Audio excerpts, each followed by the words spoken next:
850 WFTL in South Florida. And we're live on YouTube, on our YouTube channel, Condo, Craze, and HOAs, where you can see myself, Karen Curtis, and Eric Glazer.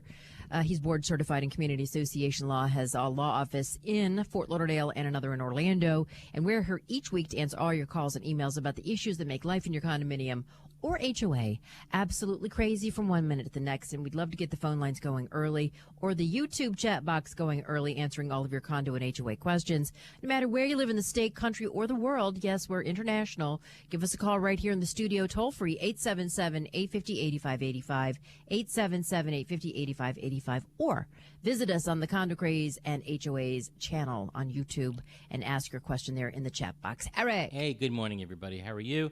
And, of course, as Karen said, visit us on the Condo, Craze, and HOAs channel on YouTube. You can watch the show live. And better than that, if you miss a show, every single one of our shows is archived and is up there. So if you miss it, you can watch it at your own pace. Number two, of course, join our email list, because by joining each week, you can get announcements about the show. Our seminars, I got to talk about that. I have a seminar coming up very shortly that's going to make a bunch of people board certified. And, of course, you get updates on the law and a lot more. Join our email list by going to condocrazeandhoas.com. Again, condocrazeandhoas.com. We do a blog every single Monday morning, and the blog can be found at hoa-condoblog.com. Again, hoa-condoblog.com. Tomorrow's topic we'll be writing about, again, other new condo laws to know. There's so much to know this past legislative session. Oh, boy. Part 3, and we're going to talk a little bit about that today. We'll kind of wrap it up. But before we get going, I just want to say 2 things to get out of the way. 1, yesterday was my birthday. Happy birthday, Thank Eric. Thank you. Now, I'm not going to reveal my age, okay? But I'm going to give some clues here. Here's about the easiest hint you'll ever get for any question anywhere, okay? Yes. All right, you ready? Concentrate. Here's the clue. Okay. Get it wrong, and I'll make sure you never serve on a board of directors ever again. And here's the hint. I'm now allowed to move into a 55 and over community. Oh. All right? So think hard and deep about that answer, and you better not get it wrong, right? And thank you thank you to several of my clients who invited me over the past 2 weeks. I mean, the laws are so confusing. So lots of clients are actually asking me to come. Hey, yeah. Can you please teach this to the board? And not only just teach it to the board, teach it to all of our unit owners. So Smart. The unit owners are showing up, so they know what they're about to get into. You know, both need to know what the current physical and financial health of their condominium is. They need a true down-to-earth life decision about whether or not they're going to be able to continue to live there, or if it's going to be unaffordable and they're going to have to move. These are questions that people really will have to be thinking about soon. But I can tell you that after teaching the new laws, the one thing that it does for board members is that it makes it very clear to the owners that none of this that's about to happen is the fault of the current board members. I mean, the bottom line is this is the new law that really has nothing to do with them. They have very little say, can't waive reserves, have to fully fund it, have to do these milestone inspections. Yeah, don't take it out on the messenger. Exactly, and it has nothing to do with the board. As a matter of fact, in the statute, it makes it very clear that if they don't do it, they're breaching their fiduciary duty. Yeah, it's not their fault. Right, exactly. That the Florida legislature finally mandated, they had to, inspections of the condominium buildings and finally stopped allowing them to waive the funding of reserve accounts. You have to do it. Exactly. These are laws that were long overdue, finally put into play. And the hard part now is teaching everybody that they're there, they need to be reckoned with, and the money has to show up from somewhere.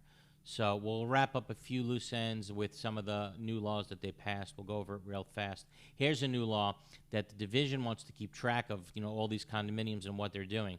So on or before January 1st, this coming January 1st, condominium associations have to provide the following information to the division in writing by email, U.S. Postal Service, commercial delivery service, or hand delivery at a physical address or an email address by the division on a form posted on the division's website. Okay, so get ready. You're going to have to tell the division all these things I'm about to tell you.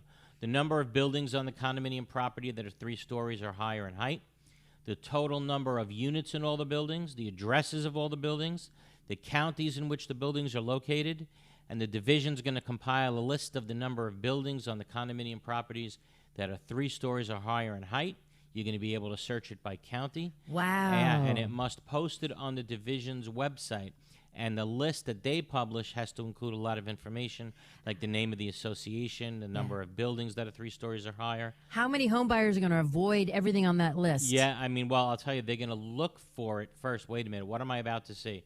Is it 3 stories or higher? Has it undergone inspections? Right. The counties where they're located. An association has to provide an update in writing to the division if there are any changes within 6 months after the change. Does it say if the reserves are funded on there? It doesn't. There's nothing. Basically, it's just saying how many buildings. I'd like to know and which that. ones are 3 stories or higher. That's what they're going to keep track of. I think I would avoid all of that. Right. Because that's the one. They're the ones that have to carry all the burden. Bottom line, what's going to be hot? Anything under 2 stories. That's right. 2-story townhomes. That's the place to go. Or even single living, like yes, in or HOA, Leisureville. right? Exactly, exactly. So, I mean, has the DBPR produced the required form yet? No, even though they tell you have to do all these things. I knew it. No, they haven't produced a form yet. But look for it. Do they know they're supposed to? Yeah, I would hope, because the law says so. But we should get the form soon. But let's talk about a topic that's really important with all these new changes coming to Florida condominium laws. Will the sellers of a unit, right? What's going to be the responsibility of the sellers here? Will they have to disclose to the buyers the condition of the property and the condo's financial resources? Think about that. That's going to be pretty important. I think they have to, don't they? I mean, it's going to depend on who's selling the unit, meaning either the developer or private seller, right? The developer would have to, yes? You would think, yes. So now the disclosure laws are going to be really clear. Let's go over it. So if you're a developer, right, prior to disclosure, so even a developer now has to provide the new buyer with a copy of the inspector-prepared summary of the milestone inspection report, right? They got to do that. They got to show the physical condition of the property.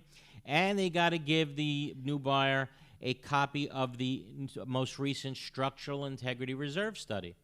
So buyer knows going in, okay, wait a minute, this is how old the building is, this is how it did in the milestone inspection, and this is how our reserves are calculated, and now I know what I really have to pay each month. So the buyers get to know a lot.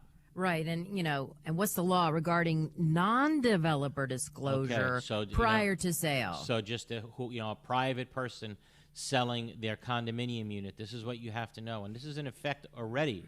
Okay. Each unit owner who isn't the developer has to comply with the provisions of this subsection I'm about to tell you prior to sale. Okay. Prior to sale. Each purchaser who has entered into a contract for the purchase of a condo unit is entitled, at the seller's expense, to a current copy of all of the following. So, guys, if you're thinking of selling your condo unit, again, you have to provide all of the following that I'm about to tell you to the new buyer. Copy of your declaration, a copy of your your deck, the articles of incorporation. That's common, the right? bylaws, that's common stuff. The year-end financial summaries, but here we go. A copy of the inspector-prepared summary of the milestone inspection report, so your 30, 40, 50-year inspection report, that's got to go to the new buyer. The association's most recent structural integrity reserve study, that has to go to the new buyer.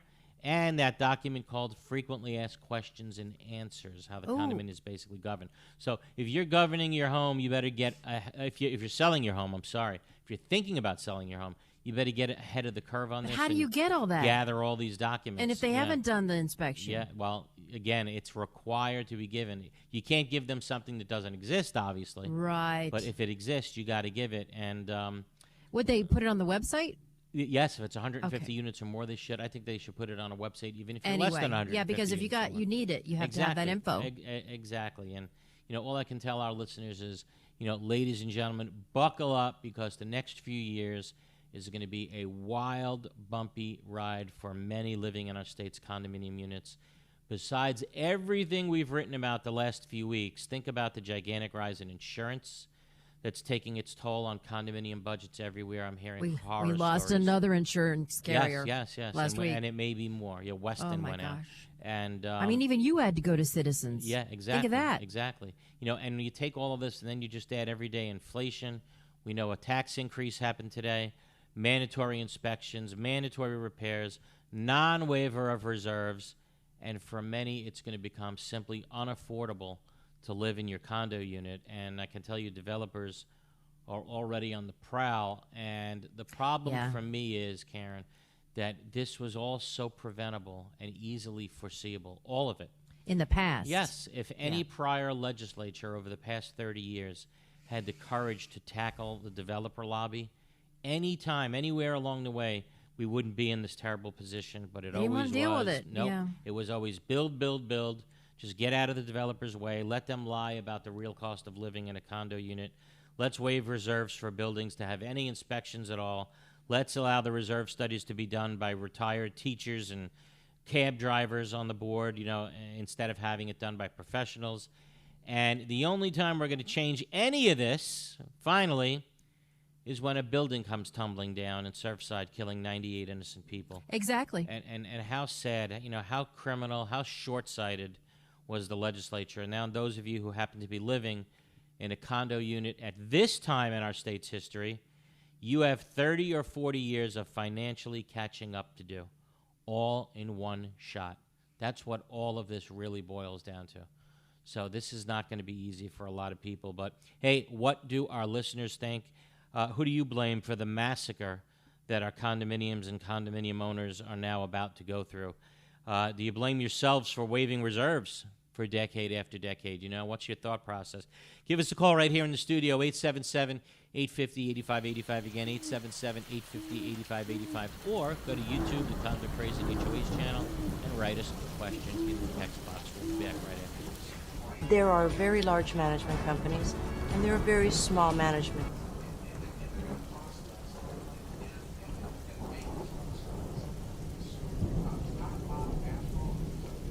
Julie and Dave, right? How many calls do we? Oh no! An unexpected leak!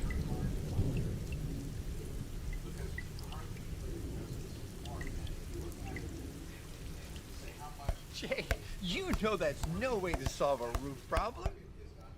Call Best Roofing. We solve roof problems. We are DMI Paving and Seal Coating, Florida's parking lot experts.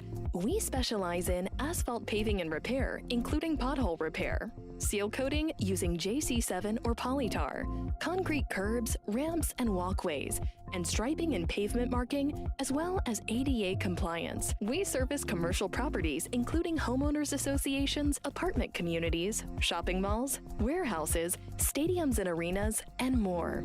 Experience is worth more than anything in an industry like ours, and our staff has decades of it. We have specialized equipment for any job, regardless of size, saving you time and money.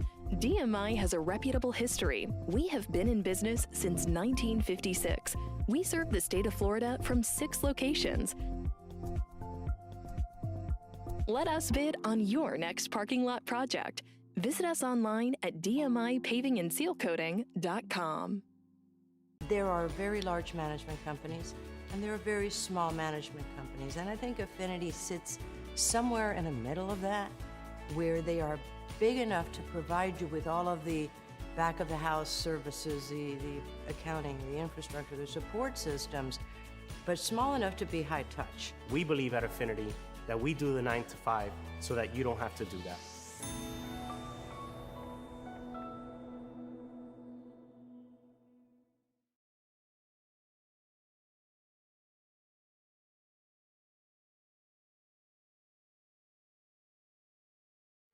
Turned, All right, but he can live in a 55. I let it go now, okay? Okay, let it go. Okay. And if you'd like to speak to Eric, he still has hearing. 877-850-8585. 877-850-8585. Okay, very funny, Karen. How about we go to the question board? Dennis writes in, if a board member resigns, does the open seat have to be filled by the members that ran for the board but did not get elected? That's a pretty good question, because sometimes people say, okay, who finished next? Who didn't get on the board? Let's just go down the list. And that's a nice way of potentially filling the seat, but does the board members have to fill the seat that way? Absolutely not. The board can fill the vacancy with anyone they want to. It does not have to be the person who was a runner-up in the election. Okay? Okay. Let's go to the first call of the day. How about Julia in Hollandale? Keep the calls coming in, everybody. 877-850-8585. Again, 877-850-8585. Julia, how are you? I am so well, thank you. Good morning, Eric. Good morning, Karen. Morning. Good morning. Belated happy birthday. Thank you. And may your next 55 be even more enjoyable and fruitful. Thank you so much. Thank you. Fruitful? And- I'm not having any more and kids, I don't that's for think sure. you I hope you mean I- financially, every right? time I call, Yeah. What's up, Julia? I don't thank you every time I call because I don't want to take the time, but Oh. it's implied. My enormous gratitude for your generosity Thank every you. time. Thank you. Simple question. When can the association foreclose on the owner? There are several types of payments. One is your regular monthly payment. Right. Another one is a special assessment. Another one is when people are fined for violating some rules. Okay, so And let's say the stop fourth there. type Let's stop is there for a when second. Wait. So throw Okay. fines out the window in a condo. In a condo, you cannot foreclose for fines. In an HOA, you can once the fine exceeds $1,000. Okay, big difference when it comes to fines. In my condo, they put all the charges in a single account. And recently, an owner complained to me, an elderly woman, that they threatened her with foreclosure because she didn't pay the fine, and they applied her maintenance fee Well, to that fine charge, that's which they posted to her account. Is So that legal? No, it's not legal. And what's going to happen to that association is if she gets an attorney, she can file a counterclaim against that association for violation of the Fair Debt Collection Practices Act because they knowingly are foreclosing against her, filing a lien against her home for a fine when they have absolutely no authority under the condo statute to do that. Okay? So Perfect. if they Perfect. do That's what I that, they're thought. in trouble. Okay? Absolutely can't do that.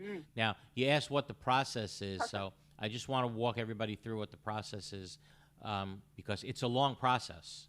Okay? Everybody really should know what the process is, and this applies to both HOAs and condos. The legislature keeps making it more difficult for condos and HOAs to actually collect the money. So let me just walk everybody through what has to be done. And again, this is across the board. There's no exceptions to this. The first letter that goes out from the condo or HOA is a 30-day letter to the delinquent owner. And it tells the owner, this is what you owe. You have 30 days to pay it. And if you pay it, there's no attorney's fees. Okay? So the first letter goes out without attorney's fees. Let's say the 30-day letter goes unanswered, right? So the next letter that goes out is a 45-day letter to the unit owner. And it says, okay, you ignored our 30-day letter, so this is a 45-day letter. Now you owe the following, and you're allowed to throw attorney's fees in that letter.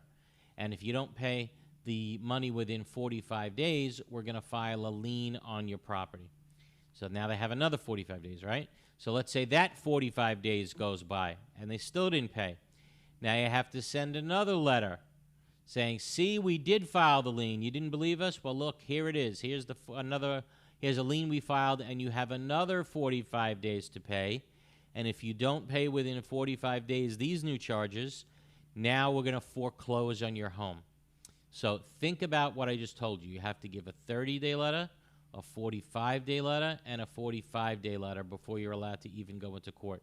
That's 120 days of letters you have to give. So let's say you start the process after 2-3 months, right, that the person's delinquent. And now it gets to the attorney.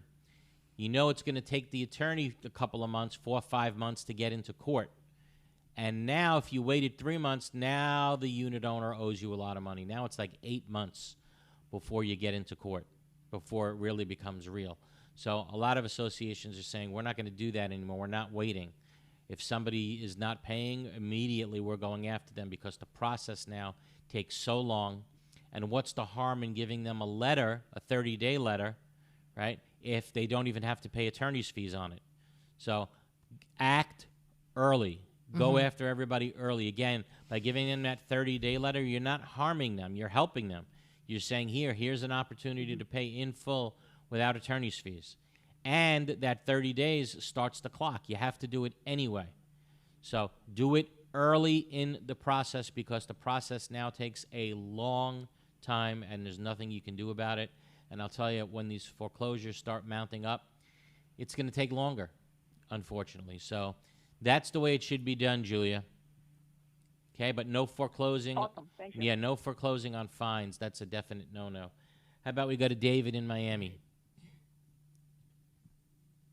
Yeah, Eric, happy birthday. How are you doing? Thank you so much, Dave. What's going on?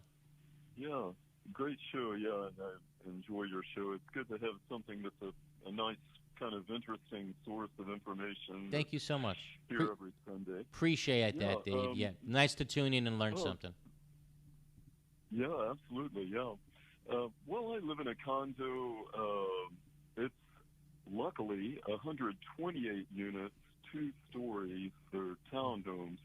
That's the good side. The bad side is we have no reserves and have virtually always waived reserves, which Who's responsible for the roofs?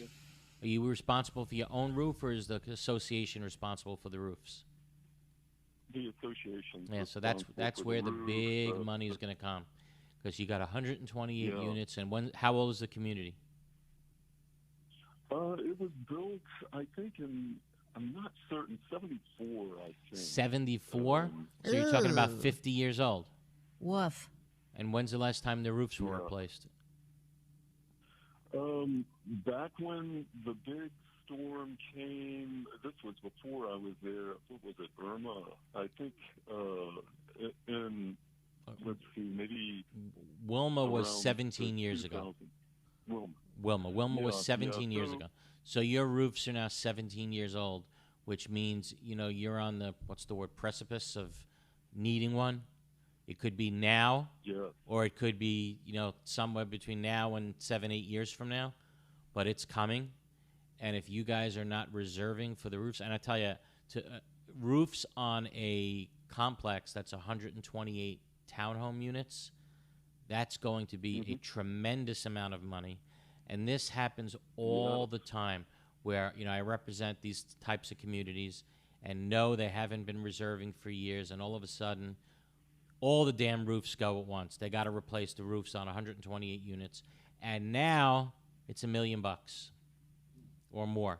Yeah. Eric, where do we get the $1 million from? It's a good question. Right. The pipes also underplaced, like under the, we have old pipes. In fact, there's a unit owner now that has a leak under his slab. For some reason, the condo is refusing to pay for it. But it's pretty clear in our governing documents that they're responsible for it, but they're not paying for it, which is bad news, because he's suing, and he's certainly going to win. He is. If there's a pipe leaking under the unit and it's causing damage to his unit, and the condo won't even look at it, won't even do an inspection, and they're telling him, sorry, it's his fault, that's going to be a wonderful case against the association if damage occurs inside his home and they could have prevented it and they didn't. Normally, you don't recover if there's a flood in your home unless you can prove that the association knew or should have known about this leak. Well, he has put them on notice of this leak, and they're doing nothing about it. Yeah. So if something happens in that unit, let's say his furniture gets damaged, whatever it may be, the association's going to be on the hook for all of it, every cent of it. So, yeah, he does need a lawyer, and he needs to prove it up. Or the management, or both. Will the management possibly have to take some of the hit for a suit like that? As long as the management can prove that, if he's complaining to the management, if the management can prove that they put the board on notice, right? They're telling the board, hey, you got to come in and you got to look at this. You got to fix it. But if the management company is taking the position that, nope, not even telling the board about this, this has nothing to do with the board, it's not a problem, and if the management company just holds that information to themselves, then yes, the management company is absolutely negligent.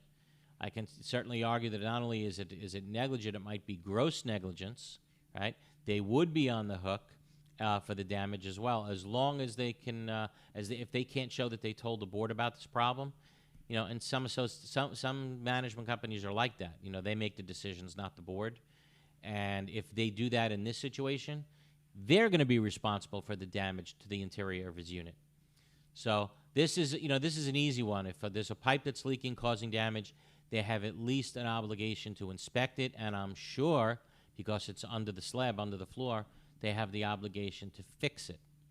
So, I think your friend's going to win that case, Dave.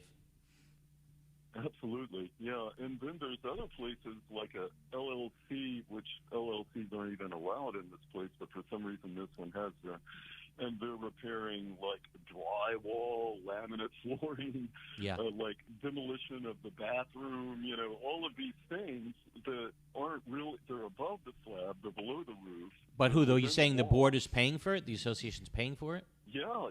In fact, they're assessing the community for this, well, which is...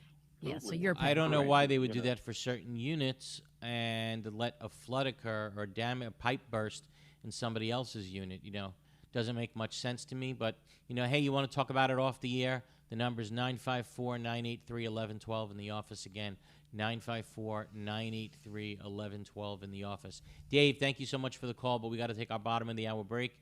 Keep the calls coming, everybody. 877-850-8585. Again, 877-850-8585. Question in the chat box on the Condo Craze and HOAs channel on YouTube. We'll be back right after this. Is your condominium or HOA in need of accounting services? Look no further. Gerstle, Rosen & Goldenberg is one of South Florida's largest accounting and auditing firms, as recognized by the South Florida Business Journal, and is one of the few accounting firms uniquely specialized to provide accounting services to their growing condominium and homeowner association clientele throughout Florida. With primary offices in Aventura and Boca Raton, satellite offices in Naples and Orlando, and a professional staff of 65, Gerstle, Rosen & Goldenberg is prepared to meet the needs of any condominium or HOA in the state. The professionals at Gerstle, Rosen & Goldenberg also have experience working with timeshares, cooperatives, hotel condominiums, mixed-use buildings, and ancillary operations like restaurants, spas, and country clubs. Put their 25 years experience in your corner. Gerstle, Rosen & Goldenberg, 305-937-0116. That's 305-937-0116 or grgcpa.com. Someday, you will need insurance. And for that day, you'll be glad you wrote down Insurco Insurance and Financial Services. Why? Because Insurco virtually insures everything. They're a full-line insurance agency that'll put together the best possible coverage and premium for almost anything. Need homeowners or condo insurance? Call Insurco. Need auto or motorcycle insurance? Call Insurco. How about golf cart insurance or trailer and RV insurance? Just call Insurco for a free quote. They're open every day. From renter's insurance, officers and directors insurance, and personal liability umbrellas to all types of business insurance, boat insurance, cancer policies, life, health, and annuities. All you need is Insurco. Get a free quote. They service Dade, Broward, and Palm Beach. Speak English and Spanish. Insurco Insurance and Financial Services. It's the only name you need. Office at 14401 West Sunrise Boulevard in Sunrise, inside Edmore Chevrolet. Call 954-846-1206. 954-846-1206. That's 954-846-1206. Need an insurance evaluation, audit, or quotation for your condo association or homeowners association? If so, then you need to speak with our insurance experts at Mack Waltz. We insure over 800 associations, and we are the clear leader in this marketplace. Mack Waltz has been in business since 1989. We write insurance on billions of dollars of property values. We are an independent insurance agency representing insurance companies which specialize in condo and HOA. The staff at Mack Waltz works closely with board members and property managers and regularly attends association meetings to help educate the association about their insurance policies. To learn more about how Mack Waltz can save you money and improve your insurance program, call now 954-640-6225 and ask for Greg Waltz. 954-640-6225. Mack Waltz Insurance Group. Let us protect your association. WFTL, we are live on the radio and we are live on YouTube. So you can go to the YouTube channel for Condo Craze and HOAs, and you can ask us questions in the chat box, and you can see me, and you can also see Eric Glazer, who is a board-certified attorney and specializes in community association law. The number to call, 877-850-8585. Don't wait to the end of the show and just get stuck on hold, 877-850-8585. I had an important announcement to make. We are doing a board certification class online, okay? August 25th, 6 o'clock p.m. Again, August 25th, 6 o'clock p.m.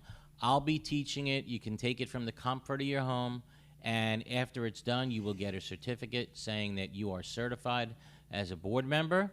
And, of course, you'll get an outline of everything that we teach. And this year, I can tell you, if needless to say, if there ever was a year ever to take a class, amen, this is the year. I mean, this is the year. There's just so much to know. And we're going to be teaching all the new laws. That's what you're going to need to get board certified, at least if you take the class with me. And as you know, I hate saying it, but you don't have to take a class to get board certified. No. You don't have to, but if you take a class by signing that silly form, shame on you, especially so how do this year. How do they sign up for that? So to sign up for this, you can very simple. 2 ways to do it. Go to our website, CondoCrazeandHOAs.com. Click on seminars and sign up for the seminar. It's that simple. It takes about 10 seconds to do it, okay? So, again, go to CondoCrazeandHOAs.com, click on seminars. And what's the limit? Sign up. It gets shut out at 150. And I can tell you, last time we had 148, I think, online. So I can tell you. The other thing is you don't think you can sign in and then just think you're going to get the certificate. You know how long people work. Yeah, we know. It's amazing. Zoom prints out exactly how long everybody stayed. If someone thinks they're smart and said, I was there for, you were there for 10 minutes, you don't get it. Sorry. If you're not there from start to finish, you're not getting it. That's, I take it very seriously, and that's how it should be taken.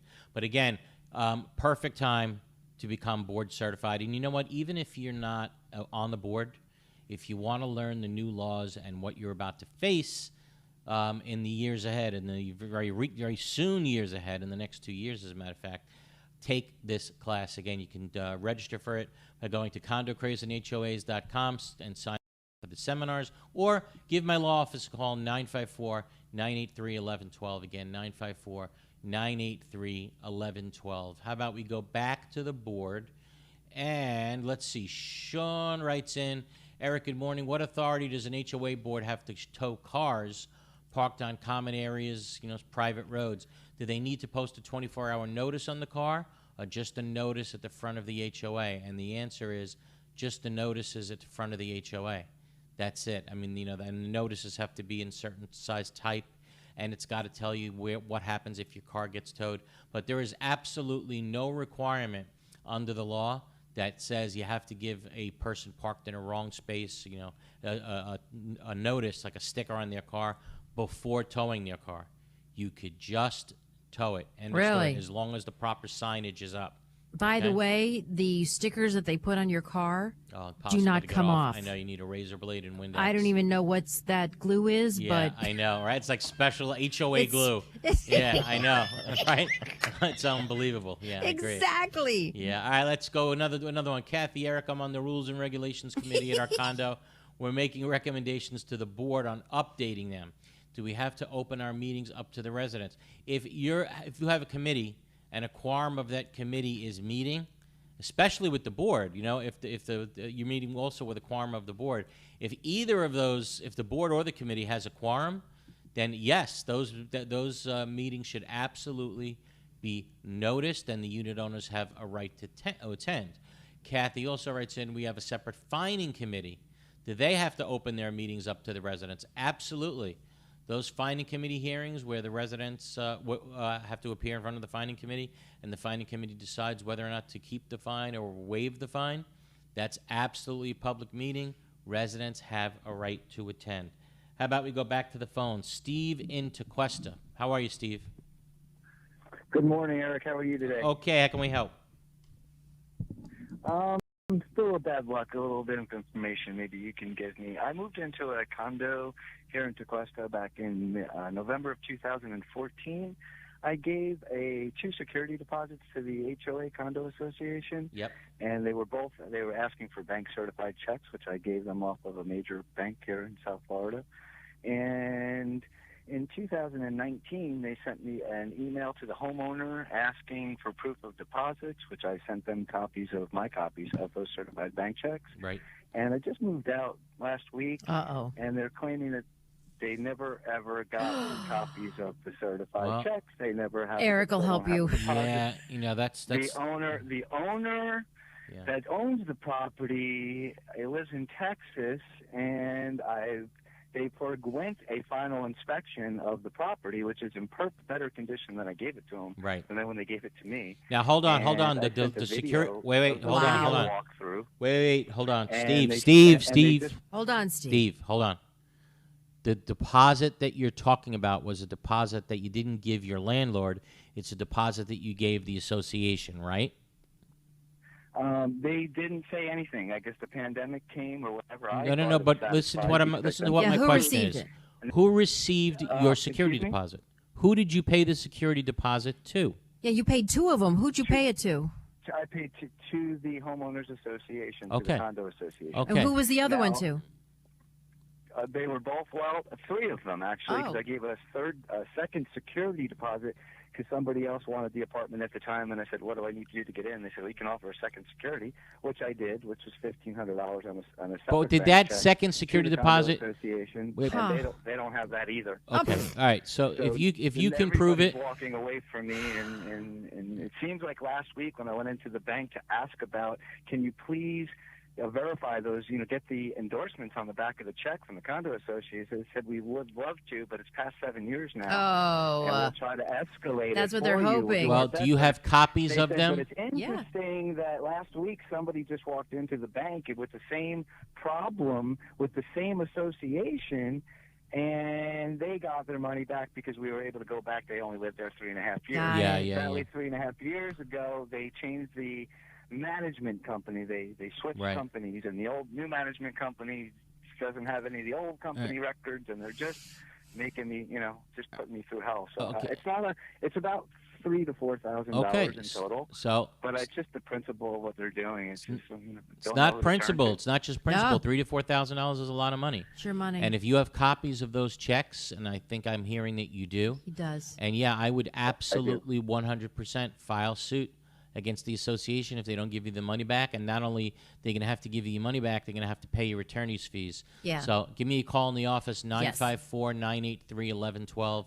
Again, 954-983-1112. Yeah, I had a similar problem, and Eric fixed it. Yeah, exactly, Karen. You had the same issue, right? I love the last sentence in the letter. Don't make this a bigger problem than it needs to be. I remember that, right? I wrote that, it's interesting because I wrote that myself. And, no, they need to hear from Eric.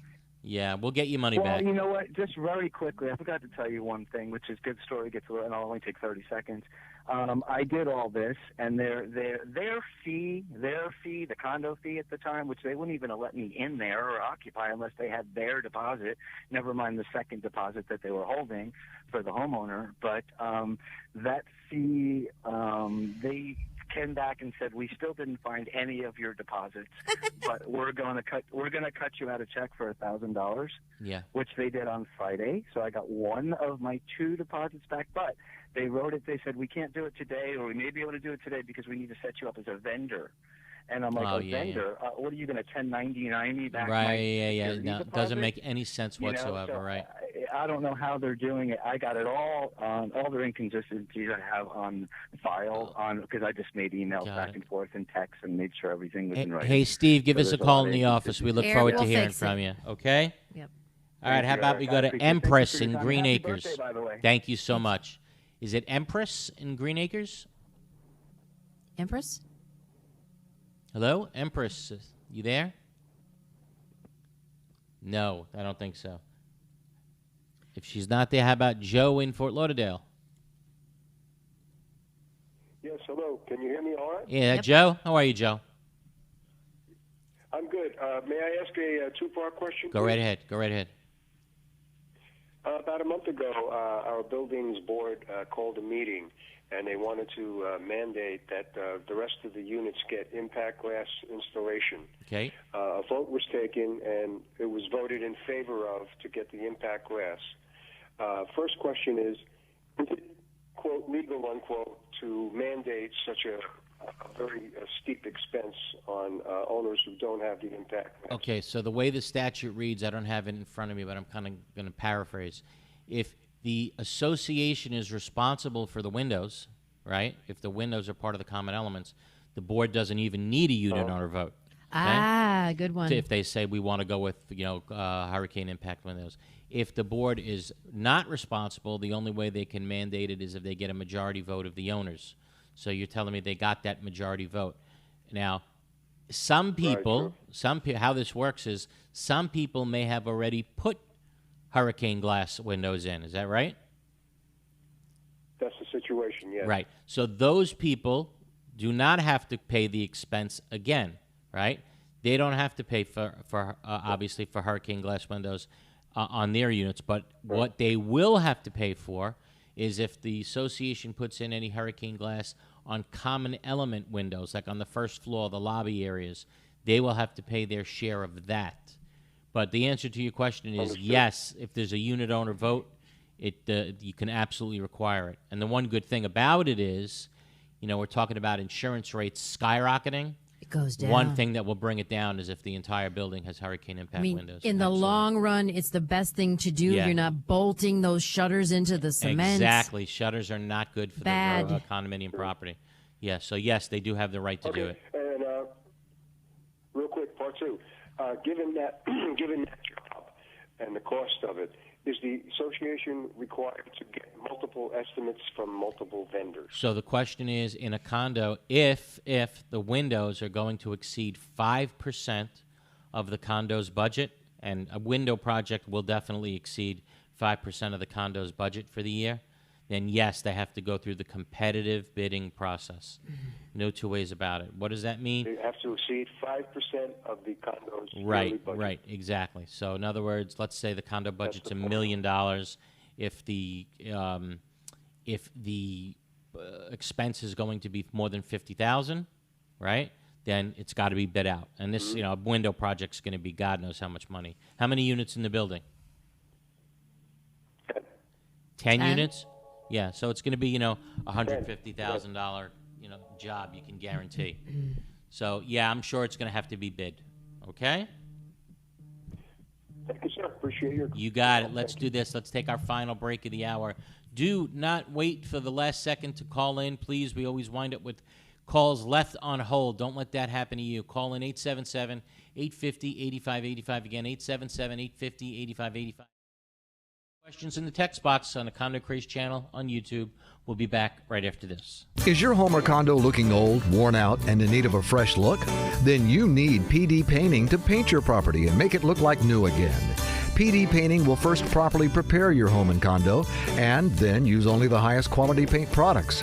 After many years in the painting industry, PD Painting has achieved a reputation for always delivering a reliable and professional finish. PD Painting is fully licensed and insured and offers a 7 to 10-year warranty. Their technicians are expert craftsmen. Let PD Painting handle all the details and then sit back and watch them restore your property and bring back that brand new look and feel. Need a service call? PD Painting will be there on the spot. Need financing? PD Painting can offer that too. Call PD Painting at 888-416-3204. Again, that's 888-416-3204. Go to the website pdpaintinginc.com. Need painting done in your home and community? Contact the experts at PD Painting. This message is for anyone who has taken on the important responsibility of becoming an officer or director in a homeowner or condominium association. It is also for the management companies who work closely with these caring people to make sure things are done the right way. Hello, I'm Gil Pomar, South Florida Regional President for Center State Bank, now the second largest bank based in Florida. Our bank, Center State Bank, has an amazing team of professionals who are exclusively dedicated to the homeowner and condo association market. Your job is not easy. There are repairs and new projects that need financing. There are legal and social issues that need to be understood. There are also technology and servicing issues that your residents want to be improved.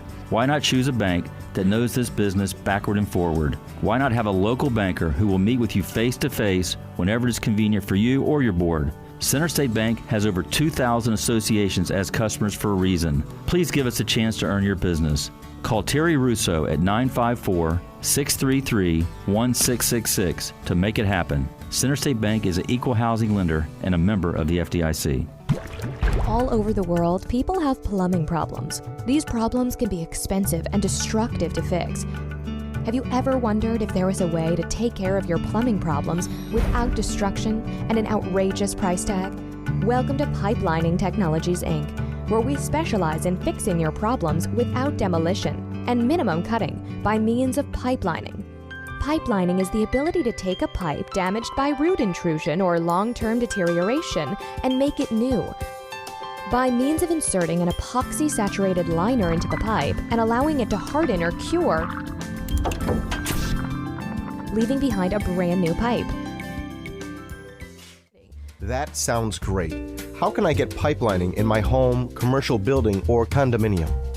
Simply fill out our online contact form and a pipelining representative will get in touch with you in a timely fashion, or call us directly at 561-853-5463.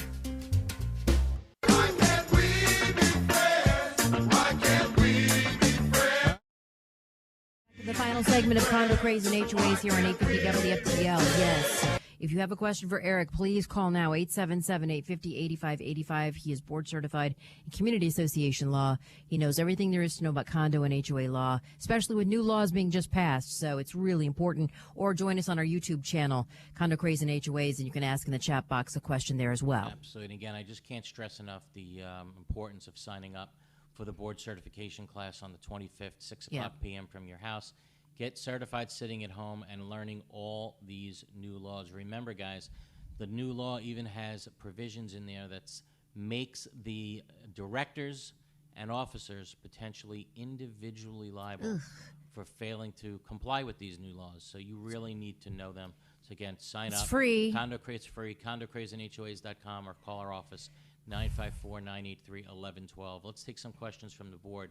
Mike writes in, I live in a condo with 100 units. It states that no changes can be made to alter the outside appearance of a unit without prior written approval of the board.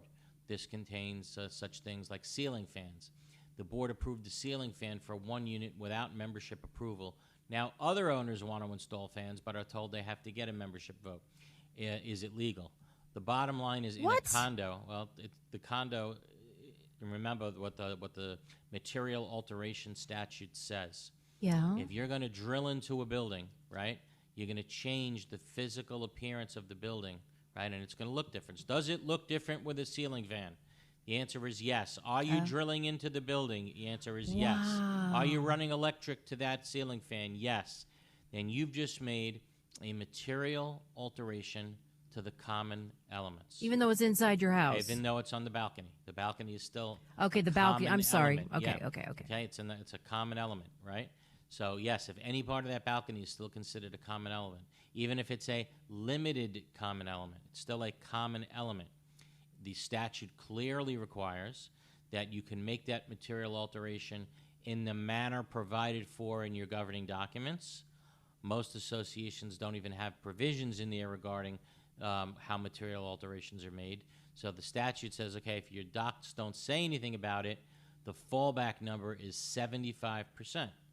So you need 75% of the owners in the condominium, right, to vote in favor of ceiling fans, right, to vote in favor of this. In general. Right, in general. Not just and yours. Not just yours. You can have one vote, should we allow ceiling fans going forward. Much but easier yes, than no individual. Question, exactly. Yeah. No question it's material alteration.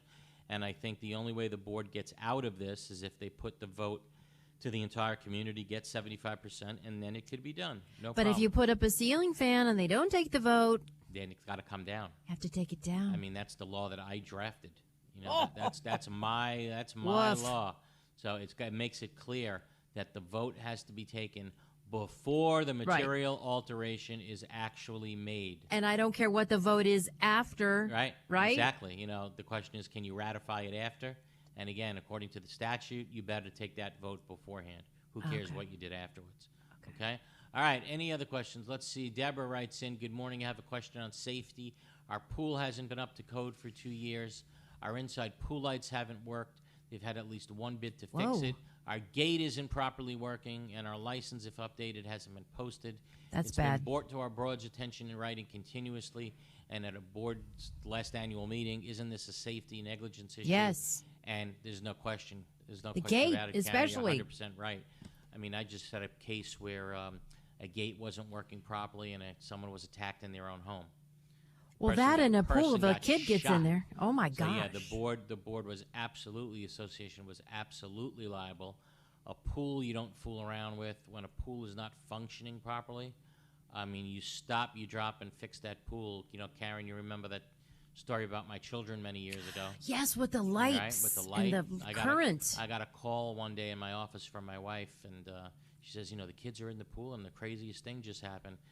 Both of them were yelling, "Ow, ow, do you feel that? That's crazy. What is that? What is that?" Oh, my To make a long gosh. story short, my wife pulled him out of the pool. I met my electrician at my house, and when he saw what was going on, he froze. I recently had the pool pump installed. It had to be fixed, and I didn't have an electrician do it. I just had my pool guy do it, and he didn't ground it properly. Oh, my God. And my kids were getting actually electrocuted in the pool. Oh, my gosh. Okay? So I learned it can happen. You want to talk about Yes. safety measures? I did like 20 things to that pool on that day, so that could never happen again. But a pool, yes, if there's things wrong with the pool, you better make sure it's fixed. You better make sure nobody gets hurt in the pool. You better make sure the pool is up to code. You better make sure your front gate is functioning are you talking about the properly. gate to the whole The whole community or the gate to Looks the pool? like the gate to the community. Okay. And, you know, that's serious stuff because Yes. if somebody gets in that's not supposed to be there and a violent crime occurs, association is on the hook. Wow. So, and remember, with these safety issues, you know, I tell everybody generally a board member is immune from liability.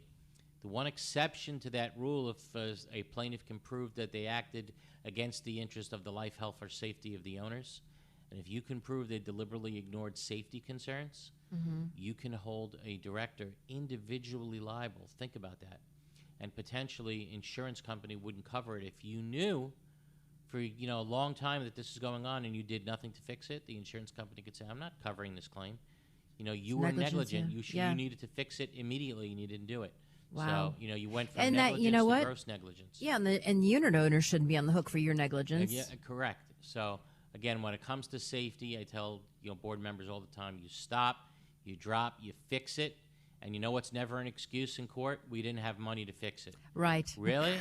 So No. let's see. Did you try to pass a special assessment to fix it? No. Did you try to borrow money to fix it? No. Judgment for the plaintiff. Okay? Oops. It's really that simple. How about we go back to the phones? Margot in Miami. Hey, Margot. Hi, Eric. Hey, Happy Margot. How are you? birthday. Thank you. Thank you. How are you? Okay, listen, I have 3 questions. Our building is adopting a program in which we need to install an app on our smartphone Okay. in order to access the garage or the elevator and other common elements. Okay. My first question is, what if owners don't have a smartphone? I agree. Oh. Of course. Yeah, like my mom. Reasonable. My mom still has a flip phone, right? She just doesn't want to know Right. about, that's just how she is at 91, God bless It's just her. easier for Right, her. exactly. So there's no chance the condo better figure out another way to provide everybody access to all the common elements without requiring somebody to have a smartphone, because to do so would absolutely be illegal. You can't force me to buy a cell phone that's a smartphone just to provide me access to the things that I'm entitled to by law. So, I understand it's wonderful, and I understand it's a great program, and I understand they want to do it, but the minute one person comes forward and says, "I don't have a smartphone," the answer is, the answer is not, "Well, go get one." No, it has to be The reasonable, answer is, right? we got to figure out how to get you in there without getting a smartphone. You can't require it. Okay. Another question: is that change considered a material alteration? Even though our docs do allow the board to make changes Right. in a year that cost $50,000 or less. Right. Well, so the answer is if it costs $50,000 or less to go through this process, and there's cases on this, the answer would be no. It doesn't require. It's not a material alteration, because to do this was less than $50,000, and there's a lot of cases on that, by the way. And another thing, to use the elevator, it will only take us to our floor where our unit is. Right. So we can't access other floors. Is that legal? That's Well, if you have interesting. friends on other floors. Yeah, how do you get to right? How do you get to visit your friend on other floors? That's what I'm saying. No, I don't that's mind silly. walking down the stairs, walking up. They make you use the steps if you want to visit. So in other words, you ever live in a tall building, you're on the 10th floor, your friend's on the 25th floor. So to visit your friends, you got to walk up 15 flights? I don't know. Yeah. They haven't described this program at all to us. Yeah. It's just implemented. So far, I'm not a big fan of this program, for lack of a better word. And, of course, you have the right to access any of the floors. You're paying all for of those them. common elements, right. Again, you're paying for the carpet on the floors you don't live in. And the elevator. And the elevator, and the paint job on all the other floors, and the lighting on the other floors, and the electricity on the other floors. Of course you're able to access them, and Karen made the most obvious conclusion. How do you visit your friends if you can't stop at the other floors? For those of you who don't have friends, I guess you don't care. But if you do have a friend, you hermits, well, a lot of it's people fine. don't have friends in condos. That's the problem. Right. But yes, this is certainly going to prevent you from The making. only thing I can think of is you have to go to the front desk, the concierge, and say, give me access. No. I think that's a pain in the butt, and I think there's got to be a better system. Yeah. I see what your condo's trying to do, but it seems like it's just too much. Okay, it's not reasonable. Too much control, not reasonable. Eric, what's on your shirt? What's on your shirt? Glazer and Sachs. I love that. Our logo. That is such a cool picture. Thank you so much. And give us a call off the air if you need legal help during the week, 954-983-1112. Okay. Give us a call to register Thanks, for. Sarah. You got it. Very helpful. Give us a call to register for our seminars on August 25th at 6 o'clock p.m. And, of course, tune in next week at 11 a.m. right here on Condo, Craze, and HOAs. Everybody have a wonderful, safe week, and thanks for all the birthday wishes. Karen and VJ.